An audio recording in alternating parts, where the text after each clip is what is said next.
Muito boa tarde, seja bem-vindo à AP Lisboa TV, tal como prometido, a partir das 16 horas e 30 minutos, antevisão do grande clássico de hoje, da 17ª jornada do Campeonato Nacional da Primeira Divisão. Sporting Porto é o regresso dos clássicos ao Hóquei Patins Nacional e a AP Lisboa TV está em direto do Paz e Amizade a partir das 17 horas e 30 minutos para acompanhar esse grande jogo, não sem antes começarmos a disputar o clássico também aqui na sala de imprensa do pavilhão Paz e Amizade. Tenho comigo José Gaspar, comentador da AP Lisboa TV, e dois convidados de luxo: Ricardo Figueira, antiga glória do Futebol Clube do Porto, e Pedro Trindade, antiga glória do Sporting Clube Portugal. Começo pelo meu lado direito esta disputa amigável do clássico. Pedro, muito bem-vindo à AP Lisboa TV. Começo por lhe pedir talvez a melhor recordação que tem dos seus tempos no Sporting. Tem aqui vários títulos. A grande recordação que tem da sua carreira quando esteve no Sporting Clube Portugal. Boa tarde, muito obrigado pelo convite.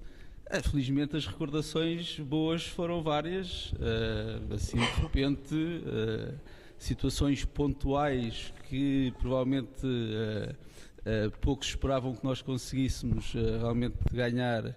Estou-me a lembrar de uma meia-final que nós ganhámos na Corunha, quando disputámos a Taça das Taças e depois viemos a ganhar a final a uma equipa alemã.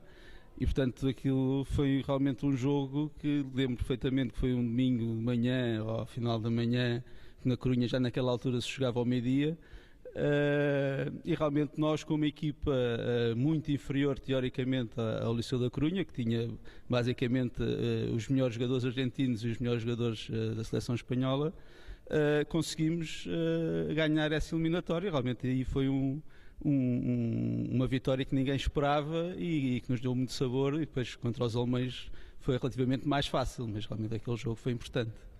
Obrigado, Pedro. Está dada a bola de saída deste clássico. Passa e para o Ricardo Figueira. Antes de mais, muito boa tarde. Efetivamente temos aqui também o Ricardo Figueira. O Ricardo Figueira, que algo prematuramente para já descalçou os patins há 2 épocas. Esperemos que ainda os volte a calçar, porque acho que ainda vinha muito a tempo.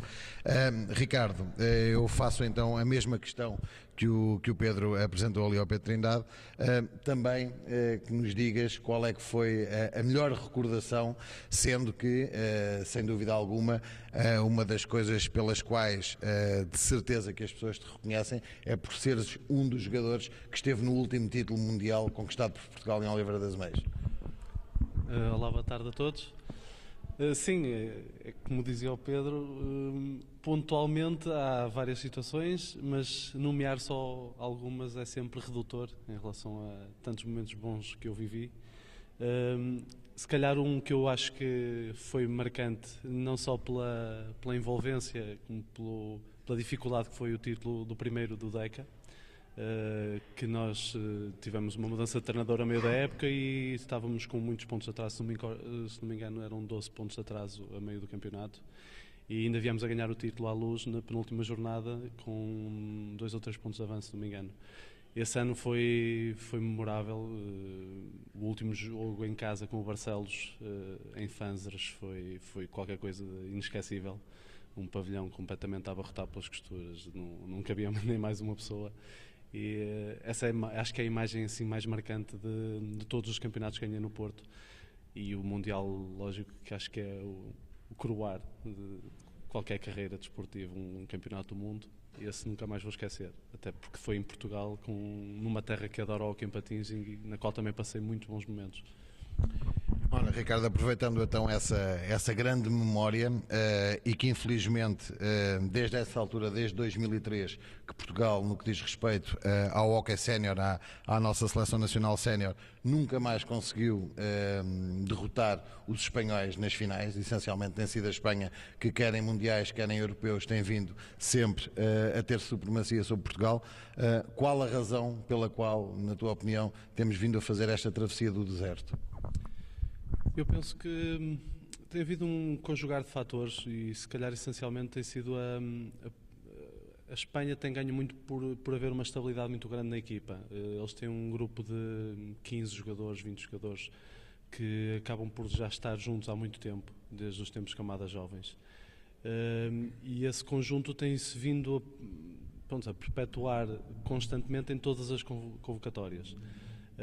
Logicamente, o mesmo poderia ser feito em Portugal, mas eu acho que as últimas finais têm sido decididas em pequenos pormenores, ou seja, acaba por não ser uma grande diferença em termos na prática, em termos de jogo jogado, mas pequenos pormenores têm decidido. Este último, por exemplo, europeu, foi um pormenor de 6 segundos do fim, não é? Um jogo que eventualmente toda a gente já contava que fosse para prolongamento, e um pormenor de uma pequena distração que nestas competições se pagam caro, e nisso os espanhóis são mortíferos. Uma oportunidade é uma oportunidade, eles costumam aproveitá-la. Esperemos que esta tendência seja invertida rapidamente, porque é preciso dar este boost ao hockey português para que novamente volte a entrar nos carris das vitórias. Eu vou aproveitar a tua pergunta também para passar aqui para este lado, Pedro. A maior parte dos seus títulos foram conquistados na década de 80. De facto, como o José Gaspar referiu, atravessamos, enfim, um período algo negro a nível de títulos de seleções. Razões, muito mais do que razões para isso acontecer, como é que podemos dar a volta por cima para voltar a dominar o monopólio do hóquei patins? Provavelmente essa é a pergunta que todos gostaríamos de responder e que não temos uma resposta para. De qualquer maneira, eu sou de uma geração, em relação à década de 80, que foi nessa altura que eu também tive a possibilidade e a felicidade de representar a seleção nacional, e eu relembro que já nessa altura também Portugal também teve uma travessia no deserto, porque tirando o Mundial de 82 que ganhámos em Barcelos, e na altura eu não estava ainda, a partir daí só conseguimos ganhar um europeu em 87 até, se não estou em erro, 1991, que foi quando ganhámos depois o Mundial no Porto. Se não estou em erro, acho que foi isto. E, portanto, aquilo que se está a verificar atualmente já se verificou também há 20 anos atrás. Eu há dias assisti a uma entrevista que o Ricardo Barreiros deu ao Cristiano, e o Ricardo, até porque teve a experiência no Liceu da Corunha, se não estou em erro, nos últimos 2 anos, ele referia, entre outras coisas, a organização. E a organização tanto passa pelo aquilo que está no exterior do jogo, portanto estamos a falar de federações, de clubes, de associações, mas depois da organização do próprio jogo. E se nós virmos o jogo de Portugal e o jogo de Espanha, se calhar agora já se assemelham um bocadinho mais, mas tradicionalmente sempre foram jogos diferentes. Nós sempre tivemos jogadores muito mais habilidosos, muito mais capazes individual, tecnicamente, mas depois em termos de conjunto, o que é verdade é que é aí que se tem feito a diferença. E, portanto, o que eu acho é que nós temos que continuar a trabalhar no sentido de que a organização de uma equipa e a organização da outra sejam semelhantes, e depois aí virá a capacidade individual ao de cima. O que tem acontecido até aqui, e acho que isso já é histórico no hóquei, é que os nossos títulos são sempre fruto, ou em grande parte fruto, da capacidade individual dos jogadores, mas que às vezes não chega. E ultimamente não tem chegado. É essa a minha opinião. Obrigado, Pedro. Alargo agora também esta pequena conversa ao clube onde foi feliz, ao Sporting. Foi feliz em muitos outros, mas especialmente no Sporting Clube Portugal. Vou apelar à sua memória e quero que relembre como é que viveu a extinção do hóquei patins no Sporting Clube Portugal, salvo erro em 2004, e como é que olha para este projeto refrescante que está agora a ascender do Sporting Clube Portugal. Em relação à extensão que ocorreu na época de 2004-2005, eu, felizmente ou infelizmente, era o treinador da equipa nessa altura. O engenheiro, portanto, para quem não está a recordar, portanto, o Sporting naquela altura tinha conseguido chegar à primeira divisão depois de passar pela terceira e pela segunda, e naquele ano houve uma série de problemas, e algures ali no final da época, entre abril e maio, houve mudança de treinador, e o engenheiro Gilberto Borges convidou-me para eu dar uma mão, entre aspas, no sentido de tentarmos concluir a época da melhor maneira possível. O que é verdade é que depois, algures no mês de maio, o engenheiro Gilberto Borges tanto quanto eu me lembro e daquilo que acompanhei, não teve o apoio da parte da estrutura do clube que achou que era necessário, e, portanto, acabámos até por não acabar a época, a equipa foi desclassificada, e, portanto, eu estava nessa situação. Em relação à outra parte da pergunta, este novo projeto do em relação ao novo projeto, pronto, é assim, eu vou acompanhando por fora, portanto não tenho, fiquei com uma ligação ao engenheiro Gilberto e pontualmente vou falando com ele, mas não tenho acompanhado. O que é verdade é que, por aquilo que acompanho de fora, não há dúvida nenhuma que parece-nos ser um projeto que tem pernas para andar.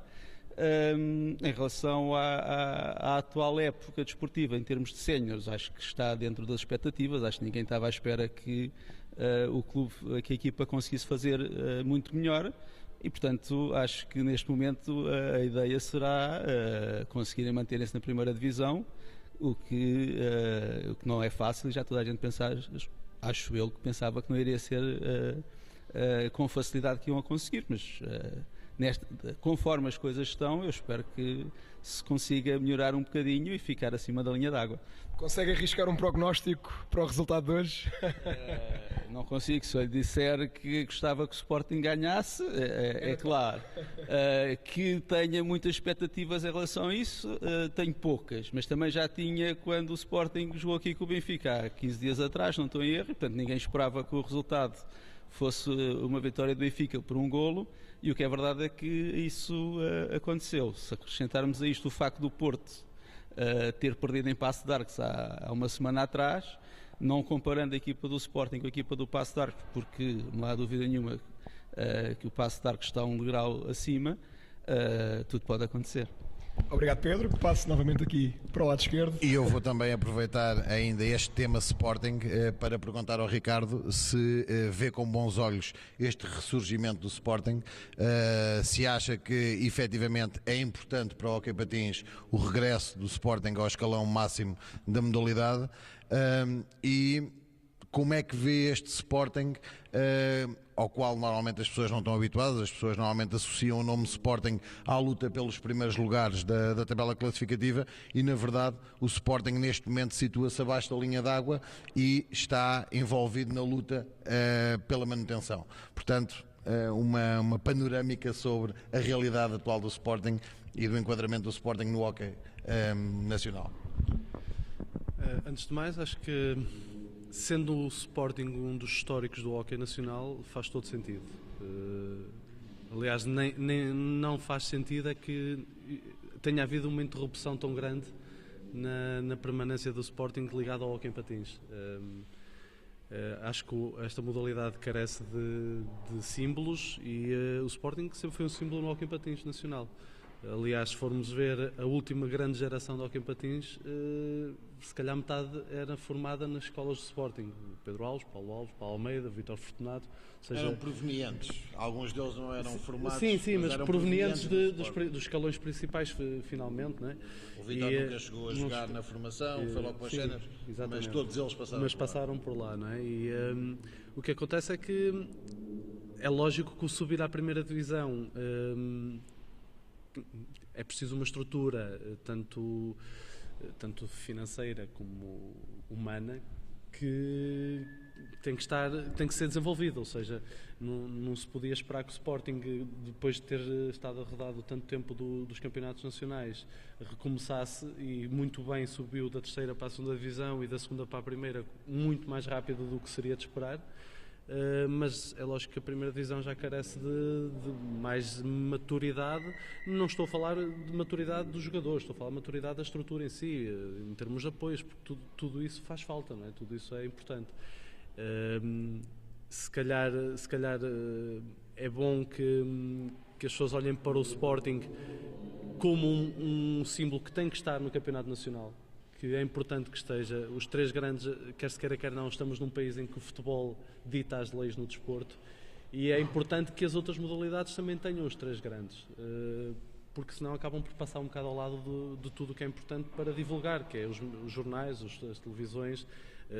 Vocês na internet têm feito um trabalho espetacular, e acho que tudo isso veio divulgar mais o hóquei em patins, e acho que é pena estar na luta pelos lugares de permanência, mas falta muito campeonato. Espero sinceramente que o Sporting se mantenha na primeira divisão, porque é importante e porque o hockey precisa, e é lógico que vai ser uma longa caminhada, mas a partir do 9º lugar até aos lugares de descida, em termos pontuais, a diferença não é assim tão grande. Isto, às vezes, uma vitória consegue elevar em termos classificativos uma equipa nestas posições. Por isso acho que sim, cá é uma boa probabilidade do Sporting ter sucesso e conseguir permanecer na primeira divisão, para depois sim conseguirem encarreirar numa estabilidade de primeira divisão. Ricardo, fazendo então agora a agulha já também para o Futebol Clube do Porto, o Futebol Clube do Porto, no qual o Ricardo esteve presente em 8 dos 10 títulos consecutivos que apenas foram interrompidos no ano passado com a conquista do título pelo Benfica. Como é que o Ricardo vê esta época, a situação do Futebol Clube do Porto, tendo em atenção que Tó Neves entrou no ano passado como treinador, ele que foi um grande símbolo durante muitos anos do Futebol Clube do Porto enquanto jogador, mas a verdade é que no ano passado pegou na equipa e foi um ano em branco em termos de títulos para o Futebol Clube do Porto, não se tendo conseguido sequer apurar para a Final Eight da Liga dos Campeões. Este ano a pressão é maior por essa razão. O Porto, que tradicionalmente é um clube que ganha todos os anos qualquer coisa em qualquer modalidade, aumenta a pressão quando se passa um ano em branco. A pressão está lá sempre, seja para manter uma tendência ganhadora. As pessoas não podem pensar que o facto de ganhar 8, 9 ou 10 anos seguidos que as coisas se tornam mais fáceis, tornam-se cada vez mais difíceis. O ganhar constantemente, o estar lá em cima constantemente não é fácil. O ano passado foi um ano atípico em todos os aspectos no Porto. Houve mudança de treinador, houve mudança de vários jogadores, e tudo isso ajudou a que as coisas não corressem tão bem como seria de esperar. Porém, penso que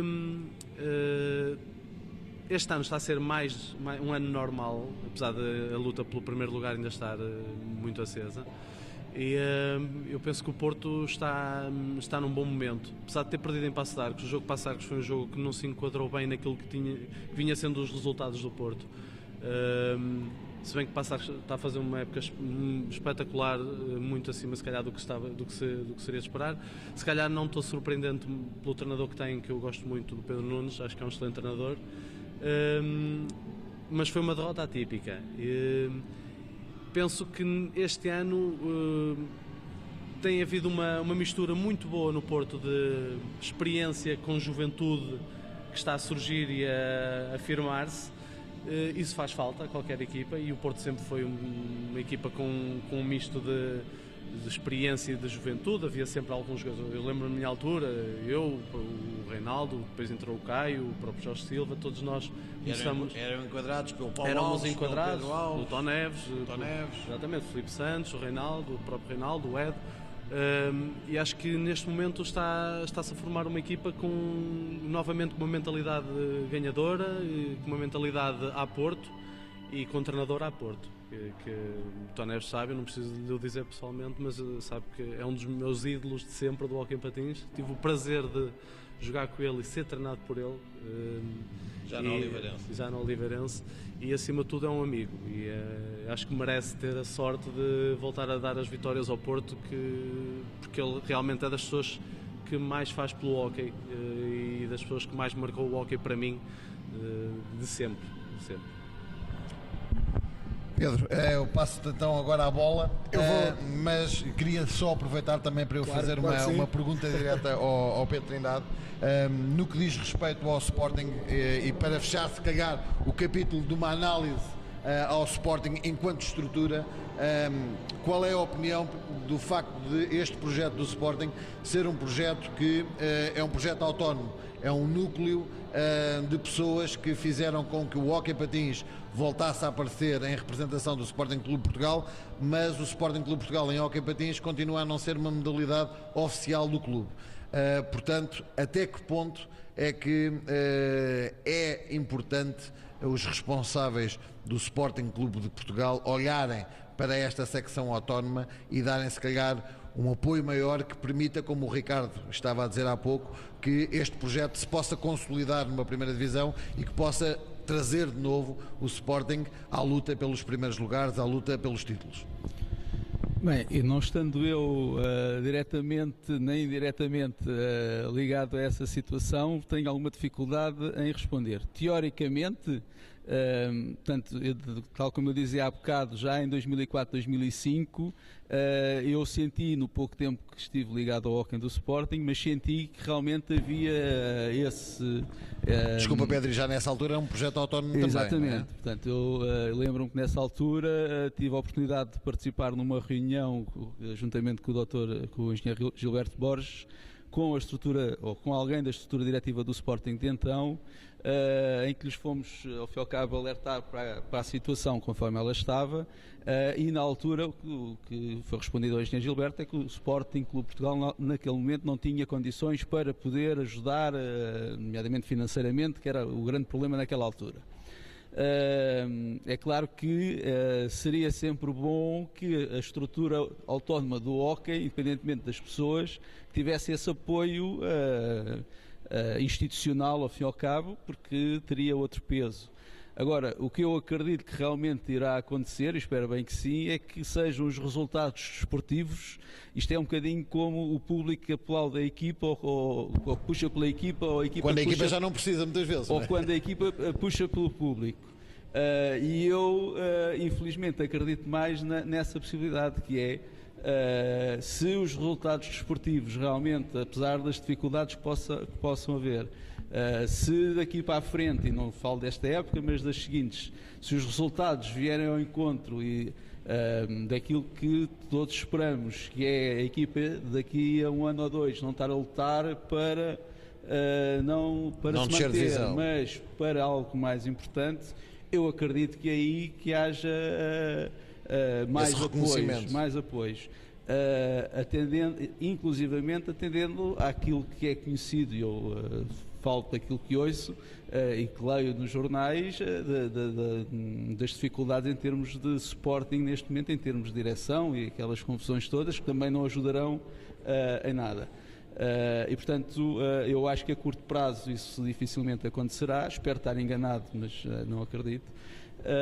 E realmente era importante que desportivamente que também houvesse essa ajuda, de modo a que, porque isto não há dúvida nenhuma que as vitórias trazem os apoios todos, e quando não há vitórias é um bocadinho mais complicado. Pedro, eu vou voltar a apelar à sua memória. Aos anos 80, como sabe, o hóquei patins atravessou um período de mudança a todos os níveis, mas especialmente ao nível do jogo, as novas regras, tudo isso. Eu gostava que me relatasse um pouco, fizesse uma pequena analogia do que é que está diferente dos anos 80 para hoje, também na comunicação social. O Pedro é de um tempo em que havia os relatos da rádio do hóquei patins, e hoje em dia a comunicação social abandonou um pouco o hóquei, também à imagem daquilo que disse em relação às vitórias, em relação à competição dentro do próprio campeonato, mas que nos fizesse aqui um pequeno retrato dos anos 80, que foi uma época de ouro para o hóquei patins nacional. Pronto, em relação ao jogo, as mudanças que houve, e não é em relação aos anos 80, mesmo em relação aos anos 90, tem a ver com as regras. E portanto eu sou um apoiante incondicional das atuais regras, porque em termos da qualidade do espetáculo, independentemente da qualidade dos jogadores, o que não há dúvida é que um jogo de hóquei antes demorava 1h30, agora demora pouco mais de 1 hora, e portanto as paragens no jogo são muito menos, o que para quem está de fora acredito que seja muito mais interessante um jogo em que não há paragens, em que não é preciso esperar não sei quanto tempo para se marcar um livre indireto, e portanto aquilo praticamente as paragens, tirando para a marcação dos penaltis e dos livres diretos, são mínimas. Em relação àquilo que era o hóquei naquela altura, o acompanhamento que tinha, eu lembro-me para já não falar nos campeonatos do mundo e nos campeonatos da Europa, que tudo o que era estação de rádio, que era jornal desportivo, levava pelo menos um acompanhante exclusivo para acompanhar esse campeonato. Eu lembro que mesmo nas provas europeias em que o Sporting, o Benfica e o Porto participavam, mesmo aí havia sempre um jornalista ou dois do Record, da Bola, passa publicidade, que acompanhavam. Estou-me a lembrar do Alves Carvalho, se não estou em erro, que era uma pessoa que acompanhava, eu lembro, e outros. A própria televisão, estou-me a recordar, por exemplo, de um campeonato do mundo em Itália em 84, que o último jogo era um Portugal-Itália, que acabou por já não ser decisivo para coisa nenhuma, mas lembro-me que até esse jogo, que em Portugal já estava a lutar, nessa altura era o último jogo, na altura jogavam todos contra todos, e lembro-me que a RTP deu esse jogo em direto às 10 ou às 11 da noite. E portanto tudo o que era campeonatos, tal como acontece agora, mas por exemplo os jogos das competições europeias na altura davam com alguma frequência, e atualmente nós para vermos jogos das competições europeias temos que recorrer a canais como o vosso, não é? Portanto o acompanhamento era grande. Eu já nessa altura, portanto, nessa altura já havia jogos na televisão, mas eu já nessa altura ouvia as pessoas de gerações anteriores às minhas a dizer que no tempo já não falo do Jus Correia do Correia dos Santos, mas na época do António Livramento, que não havia televisão, mas havia rádio. Portanto, as pessoas ouviam a rádio como se fosse um jogo de futebol. Portanto, a audiência era grande. E, portanto, isso ainda se manteve nos anos 80 e creio que a partir dos anos 90 isso, até porque financeiramente se calhar deixou essas deslocações da comunicação social eram apoiadas necessariamente pela publicidade, que provavelmente deixou também de acontecer. Obrigado, Pedro. Belíssimo retrato dos tempos de glória. Passa a bola novamente aqui para o lado esquerdo. Eu aproveito também ainda este tema da comunicação social e desse divórcio que se tem vindo a sentir cada vez mais da comunicação social relativamente à divulgação do hóquei patins, para também saber a opinião aqui do Ricardo e principalmente no que diz respeito a competições mesmo ao nível da nossa seleção nacional, em que, curiosamente, tivemos conhecimento, e isso foi depois publicado na imprensa, que um dos jogos que teve maior audiência foi precisamente o jogo entre Portugal e Espanha no recente Campeonato do Mundo, Campeonato da Europa realizado em Paredes, e estranhamente depois voltou a desaparecer por completo o hóquei da televisão. Portanto, a que é que se deve isso, quando até se percebe que quando existe alguma transmissão de hóquei patins, ela efetivamente tem bastante impacto junto do público português? Deixa-me só relembrar, Gaspar, referindo à tua pergunta, a final do Campeonato do Mundo, do Campeonato da Europa, que perdemos agora a 6 segundos do final, teve 1.400.000 pessoas, e de facto faz sentido essa pergunta, claramente. E voltamos outra vez à mesma coisa, que é a organização. Eu lembro-me que, só aqui um pormenor, eu lembro-me, houve um jogo no Porto, para a Liga dos Campeões. Foi um jogo que deu na RTP2, um sábado à tarde, que foi contra o Burnley de Inglaterra, ou seja, um jogo que não tinha história nenhuma. Nós ganhámos 21-0, se não me engano. E eu lembro-me depois de ter falado com um jornalista da RTP que me disse que tinha tido um share quase ao nível de um jogo de futebol da primeira divisão.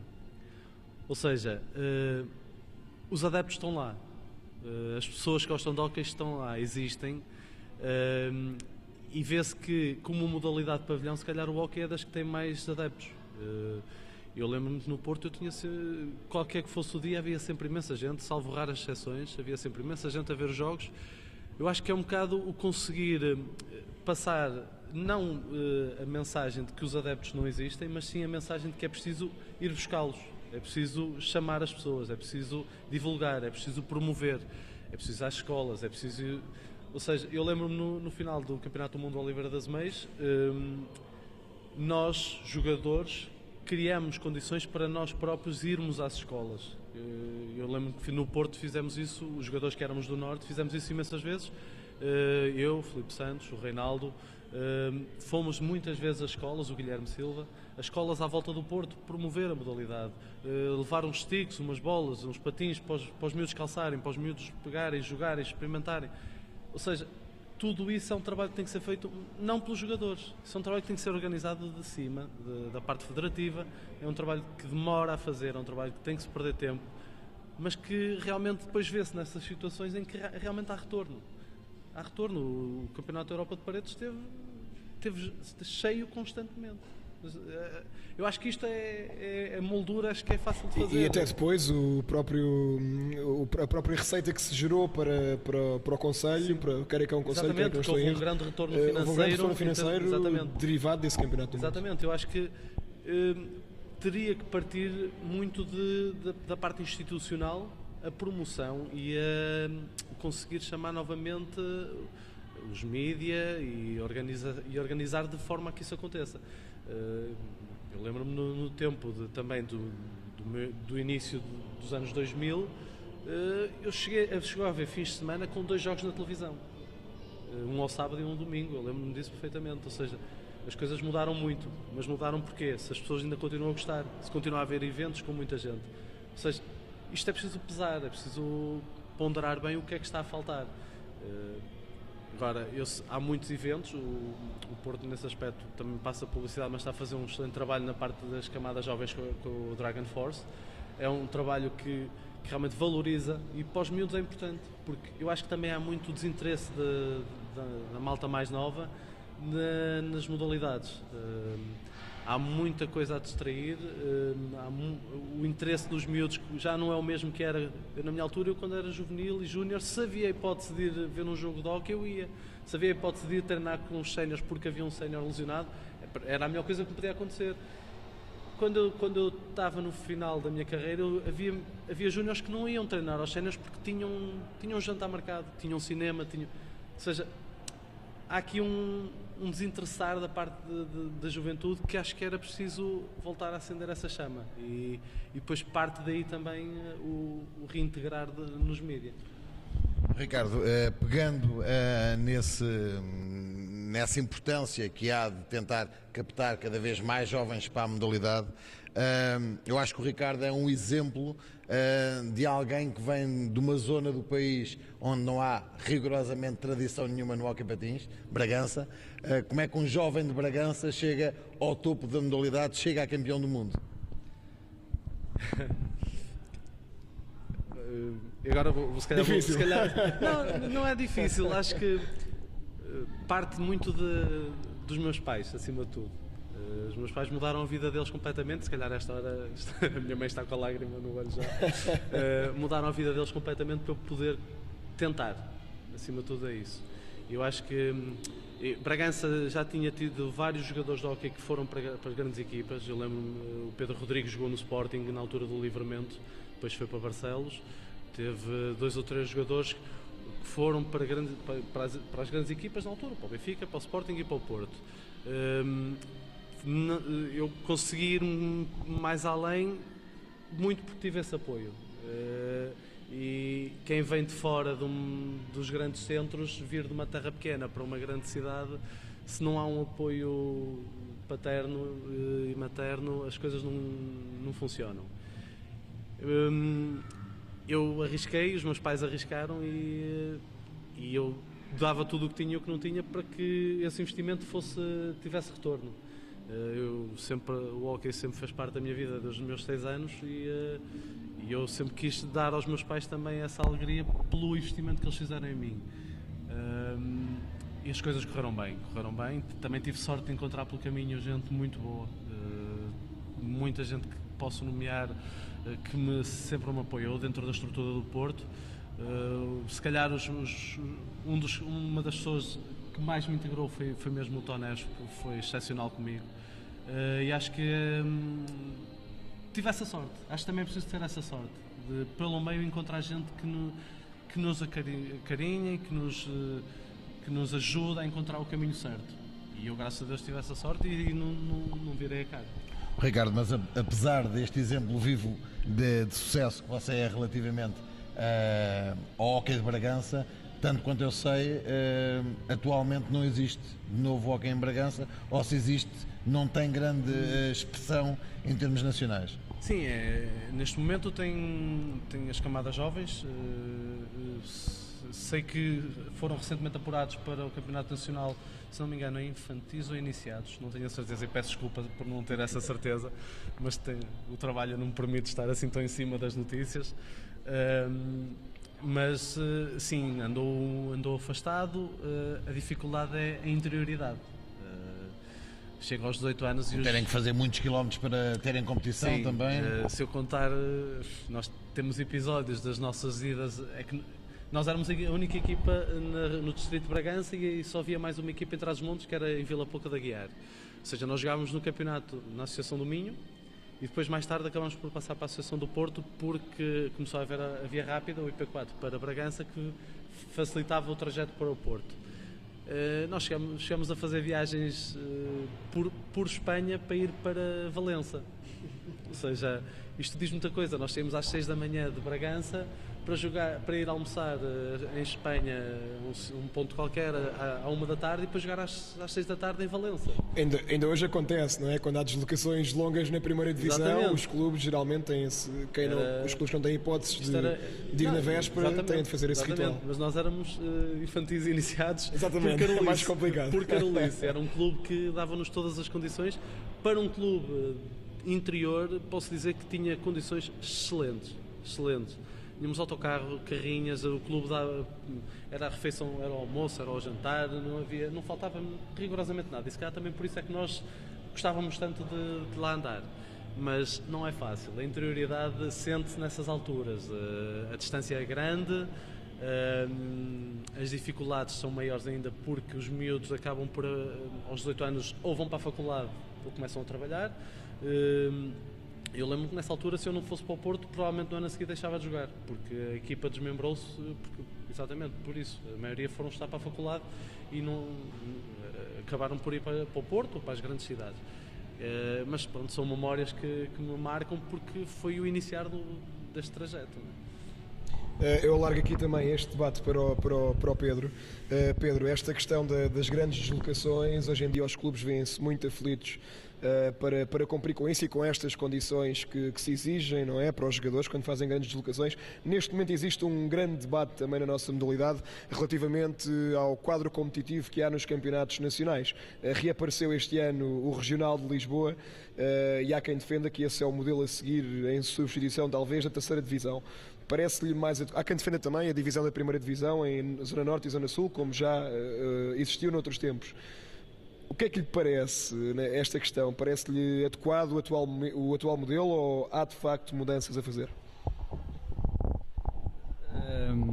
Eu não tenho uma opinião formada em relação a qual é o melhor, depende se calhar daquilo que se pretende atingir. Eu pessoalmente sou um defensor acérrimo do play-off. Lembro-me que tal como aconteceu há 3 ou 4 anos em que houve play-off, e lembro-me que na altura o Franklin Paes, que era o treinador do Porto, se insurgiu contra o play-off, que era uma coisa que ele... Dizia que não defendia a verdade desportiva. Porque não defendia a regularidade, e é verdade. Mas o que é verdade também é que não é o que tem acontecido nos últimos anos, mas nestes 10 anos que o Porto ganhou, tirando o ano passado, se calhar desses 10, 5 ou 6, se calhar 4 ou 5 jornadas do fim já tinha o campeonato garantido. E se nós pensarmos que o interesse por uma modalidade, por uma competição, tem que ser até ao último jogo. Ou deve ser até ao último jogo, não é por acaso que a NBA tem play-off. A NBA é o melhor espetáculo. Sim, Pedro, e temos inclusive também o exemplo do futsal, que ressurgiu muito, se calhar também por causa do play-off. Dá outra espetacularidade.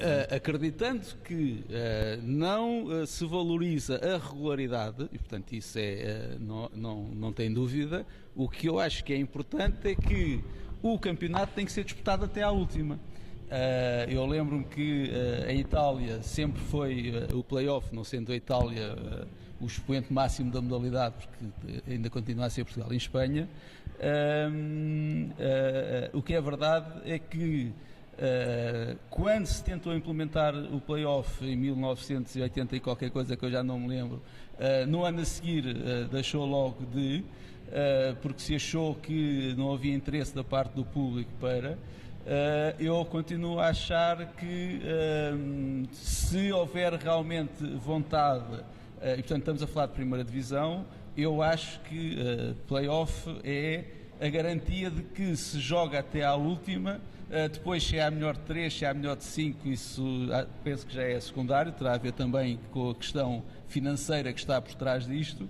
Agora, eu da experiência, por exemplo, que tive em Itália, e em Itália não há mais interesse pelo hóquei do que há em Portugal, o que é verdade é que naquela fase do play-off os pavilhões estavam cheios e o acompanhamento que havia em termos de comunicação social era muito maior do que na fase regular, isso não tenho dúvida.